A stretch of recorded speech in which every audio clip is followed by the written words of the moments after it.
स्वातंत्र्य दिनाचे औचित्य साधून मनराज प्रतिष्ठान आणि विश्व हिंदू परिषद यांच्या संयुक्त विद्यमाने लोअर परळ येथे मोफत आरोग्य शिबिराचं आयोजन करण्यात आलं। मनराज प्रतिष्ठानचे हे 470वे मोफत आरोग्य शिबिर असून या आरोग्य शिबिरात एकूण 203 नागरिकांनी सहभाग घेतला। लोअर परळ येथील यशवंत भवन पांडुरंग बुद्धकर मार्ग हे या ठिकाणी आरोग्य शिबिराचं आयोजन करण्यात आलं। शिबिरामध्ये तब्बल 187 नागरिकांची नेत्र तपासणी करून त्यांना मोफत चष्मे वाटप करण्यात आले।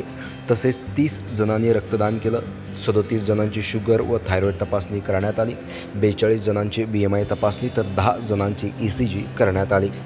Doctor Neha Yadav, doctor Urjita, doctor Siddhali यांनी नागरिकांची मोफत आरोग्य तपासणी करून त्यांना आरोग्य विषयक मार्गदर्शन केलं।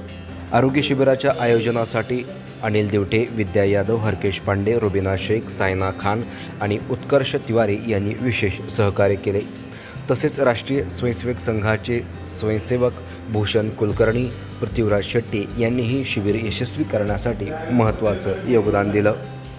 मोफत आरोग्य सेवेच्या माध्यमातून नागरिकांना तपासणी, उपचार आणि आरोग्यविषयक मार्गदर्शन मिळावं या उद्देशाने मनराज प्रतिष्ठानकडून सातत्याने आरोग्य शिबिराचं आयोजन केलं जात आहे।